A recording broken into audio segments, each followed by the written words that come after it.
मौलाना साहब, आज आपका पत्रकार परिषद देने का क्या मकसद है? देखिए, महाराष्ट्र के अंदर में हमारी जो बीआरएस पार्टी है वो कोई भी पार्लियामेंट का इलेक्शन नहीं लड़ रही है।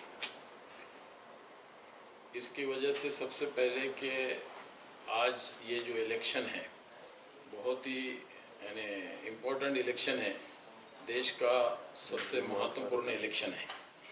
और इसके अंदर ख़ास तौर से हमारे बड़े उलमा इकराम, जमीयत उलमा हिंद और सभी दानिश्वर उलमा इकराम, हिंदुस्तान के उलमा इकराम, महाराष्ट्र के उलमा इकराम ने फ़ैसला किया है कि हमको इस इलेक्शन के अंदर में बहुत ही संजीदगी से काम करना है, संजीदगी से वोट देना है, संजीदगी से इस इलेक्शन को लेना है। तो उनका फ़ैसला है कि हम महा विकास अघाड़ी को मदद करना चाहिए, इंडिया अलायंस को मदद करना चाहिए। मेरे प्रेस लेने का मतलब यह है कि हमारा समर्थन यानी मेरा समर्थन इंडिया अलायंस को रहेगा। यहाँ का जो उम्मीदवार है चंद्रकांत खैरे, जालना का उम्मीदवार है कल्याण काड़े, अहमदनगर का उम्मीदवार है, मराठवाड़े के उम्मीदवार है। तो सभी इंडिया अलायंस के उम्मीदवारों को हमारे कार्यकर्ताओं की जानिब से हम लोग समर्थन कर रहे हैं। इस इलेक्शन में हम हिस्सा ले रहे हैं और हम पूरी ताकत से हमारे लोगों को कन्विंस करने का काम करेंगे कि हमको इंडिया अलायंस के लोगों को मदद करना है, चाहे वो मुसलमान हो या गैर मुसलमान हो। हमारे उलमा ने लिया हुआ फैसला ये नहीं देखना है कि सामने का उम्मीदवार हमारे कास्ट का है या गैर कास्ट का है। इसकी कोई अहमियत इस इलेक्शन में नहीं है। ये बहुत ही महत्वपूर्ण इलेक्शन है।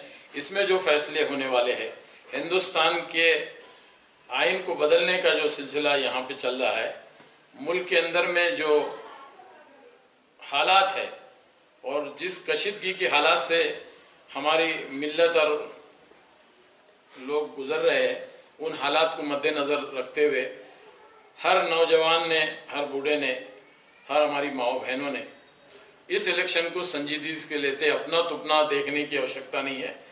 इंडिया अलायंस को वोट मारना चाहिए। और औरंगाबाद में ख़ास करके मैं अपील करूंगा कि मशाल ये निशानी को पूरी ताकत से हमने वोट डालना चाहिए। बहुत सारे लोग हमको अपने और मिल्लत का वास्ता देने को आएंगे। पिछले इलेक्शन में औरंगाबाद के बहुत ज़िम्मेदार और उलमा इकराम ने हमको आके कहा कि भाई ये जो इलेक्शन है, हमारा भाई यहाँ से खड़ा है, मिल्लत का आदमी खड़ा है, खुदारा तुमसे हम गुजारिश करते हैं कि तुम इस इलेक्शन में भाग मत लो और प्रचार में भाग मत लो।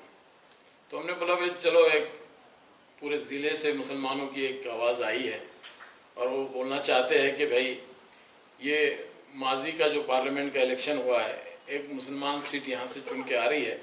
तो हमने समर्थन नहीं देते हुए खामोशी इख्तियार कर ली, हमारे कार्यकर्ताओं ने खामोशी इख्तियार कर ली और हमने छुपा समझौता लोगों के बोलने पे, उम्मत के बोलने पे किया और मदद किया।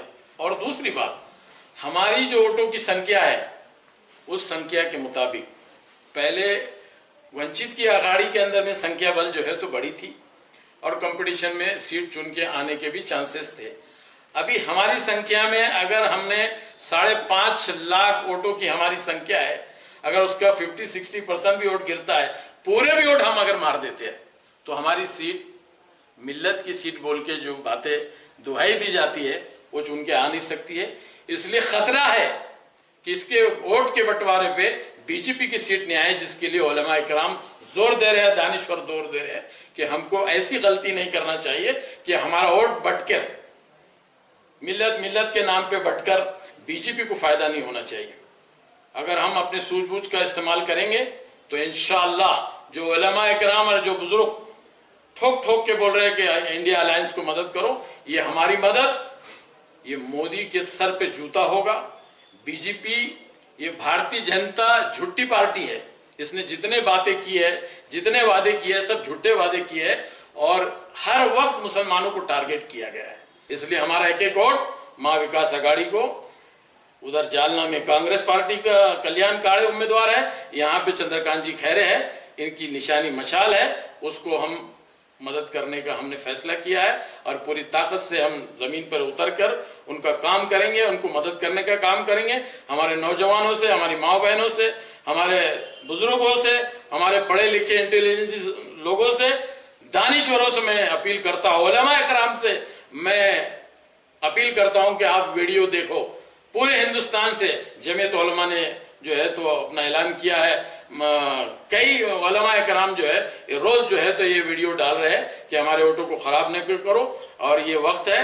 और हमने पूरे भी वोट इधर दिए तब भी हमारी सीट नहीं आती, ऐसा कैलकुलेशन है। इसलिए अगर हमारा वोट बढ़ता है तो इसका सीधा फायदा बीजेपी को होगा, ये फायदा बीजेपी को नहीं होना चाहिए। ये मैं अपील करने के लिए आपके पास आया।